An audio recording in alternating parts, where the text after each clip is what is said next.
আসসালামু আলাইকুম বন্ধুরা, কেমন আছেন সবাই? আশা করি সবাই ভালো আছেন, সুস্থ আছেন। আলহামদুলিল্লাহ আমরাও খুব ভালো আছি, সুস্থ আছি। সোনালী রান্নাঘর অ্যান্ড ব্লগ চ্যানেলে আপনাদের প্রত্যেককে স্বাগত জানাই।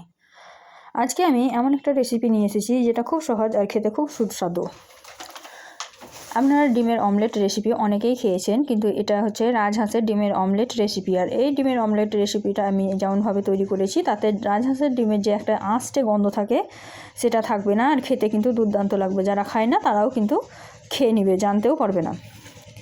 তো দেখতেই পাচ্ছেন কতটা কালারফুল হয়েছে ডিমের অমলেটটা, আর দেখতে কতটা সুন্দর লাগছে। তো চলুন কী কী উপকরণ লেগেছে সেটাই আপনাদের সঙ্গে শেয়ার করি। তো এখানে দেখতেই পাচ্ছেন হাঁসের ডিমটা কত বড়, রাজহাঁসের ডিম যেহেতু। তো এখানে আমি নিয়েছি পেঁয়াজ কুচি, লঙ্কা কুচি, ধনিয়া পাতা কুচি, একটা টমেটো কুচি। তারপরে আমি একটা বাটি নিয়ে নিয়েছি, দেখতেই পাচ্ছেন। বাটির মধ্যে এখন আমি নিয়ে নিব ধনিয়া পাতা, টমেটো কুচি, লঙ্কা কুচি, পেঁয়াজ কুচি, সব কিছু আমি নিয়ে নিব। তো দেখতেই পাচ্ছেন সবগুলো আমি একে একে নিয়ে নিচ্ছি, আর সবগুলো কিন্তু আমি কেটে ধুয়ে তারপরে আপনাদেরকে সঙ্গে শেয়ার করছি। আপনারা দেখবেন আমি সব কিছু কেটে ধুয়ে পরিষ্কার করে তারপরে আমি আপনাদেরকে দেখাই, কারণ যেহেতু আমাকে একাই করতে হয়। আমি প্রত্যেকটা ভিডিওতে বলি, যারা দেখে তারা জানবে যে আমি একাই ভিডিও তৈরি করি, একাই করি সব কিছু। তার জন্য আমাকে আগে থেকে সব কিছু দেখাতে পারি না, সব পরিষ্কার করে রেডি করে তারপরে দেখায়। তো এখন আমি এর মধ্যে দিচ্ছি হাফ চা চামচ জিরা ধনিয়া পাউডার, 1 চিমটি হলুদ। এখানে সব কিছু ব্যবহার করতে হবে, যেহেতু এটা রাজহাঁসের ডিম। সাধারণ ডিম মুরগির ডিম, পোলট্রির ডিমে কিন্তু দিতে হয় না, কিন্তু এই ডিমে দিতে হয়। আর এখন আমি দিয়ে দিলাম স্বাদ মতো লবণ, দিয়ে এইগুলোকে ভালোভাবে হাত দিয়ে চটকে নরম করে নিতে হবে। আর একটু আদা রসুনের পেস্টও দিয়ে দিয়েছি, তারপরে আমি হাত দিয়ে ভালোভাবে চটকে নরম করে নেব। তা না হলে কিন্তু ডিমটা উল্টানোর সময় অনেক সমস্যা হবে, ডিমটা ভালোভাবে উল্টানো হবে না। তো তার জন্য কিন্তু ভালোভাবে মথে নিতে হবে। তো আপনারা দেখলেই বুঝতে পারবেন ভালোভাবে যে আমি একদম চটকে ভালোভাবে মথে রেডি করছি। তো দেখতেই পাচ্ছেন আমি কিন্তু হাত দিয়ে ভালোভাবে চটকে মাখিয়ে নরম করে নিলাম। এটা দেখুন অনেকটা কমে গেছে আর অনেকটা নরম হয়ে গেছে। এখন আমি ডিমটা ভেঙে এর মধ্যে দিয়ে দিব। তো এটা আমি একটা ঠোকা মেরে ডিমটাকে ভেঙে নিলাম, আর দেখুন আমি দিয়ে দিলাম। আর কত মোটা ডিমটা দেখুন, আর কুসুমটা কত মোটা, একদম জমে গেছে মনে হচ্ছে ডিমটা ঠান্ডায়। এখন এটাকে আপনারা চামচ দিয়েও কিন্তু ফেটে নিতে পারেন, কিন্তু আমার খুব তাড়া ছিল, যেহেতু আমার হাজবেন্ড খাবে, তাই তাড়াতাড়ির মধ্যে করতে হয়েছিল সেই সময়। তো তার জন্য কিন্তু আমি চামচ দিয়ে ফেটানোর টাইম পাইনি, হাত দিয়েই ফেটিয়েছিলাম। হাত দিয়ে ফেটালে খুব বেশি তাড়াতাড়ি ফেটানো হয়ে যায়, এই কারণেই কিন্তু আমি হাত দিয়ে ফেটিয়েছি। আপনাদের যদি রুচি না হয় আপনারা কিন্তু চামচ দিয়েও ফেটিয়ে নিতে পারেন। তো দেখতেই পাচ্ছেন আমি ভালোভাবে কিন্তু সব কিছু একসঙ্গে মিশিয়ে নিলাম।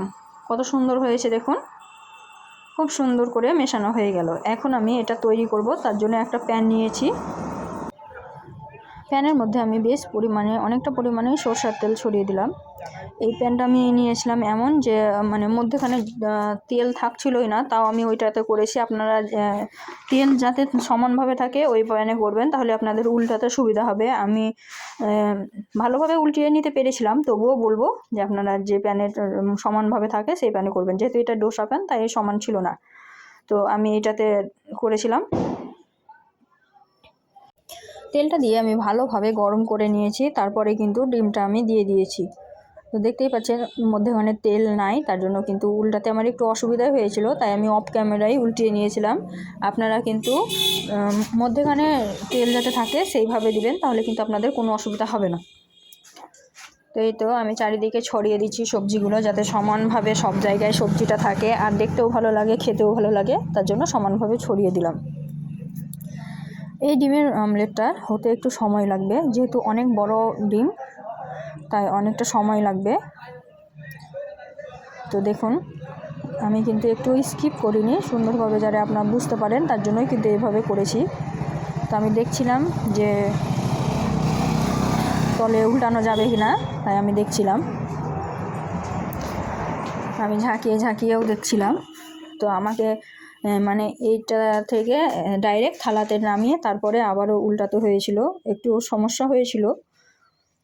ওই মধ্যে তেল ছিল না, তাই মধ্যেটায় একটু লেগে গেছিলো। তো এটা ভালোভাবে হয়েছিল, তারপর আমি উল্টিয়ে দিয়েছিলাম। দেখুন আমি ঝাঁকিয়ে উল্টিয়ে দিয়েছি। দেখুন ওই পিঠটা কত সুন্দরভাবে হয়েছে উল্টানোর পরে। তো আমি এই পিঠা উল্টিয়ে দিয়েছি, উল্টিয়ে দিয়ে ভালোভাবে কালার আসা পর্যন্ত উল্টিয়ে পাল্টিয়ে সেঁকে নিচ্ছি। তো যেহেতু এটা অনেকটাই বড় ছিল তাই আমি এখানে পিস পিস করে দিচ্ছিলাম, যাতে করে থালায় তুলতে সুবিধা হয়, দেখতেও ভালো লাগে। তার জন্য আমি পিস পিস করে কেটে নিচ্ছিলাম খুন্তির সাহায্যে।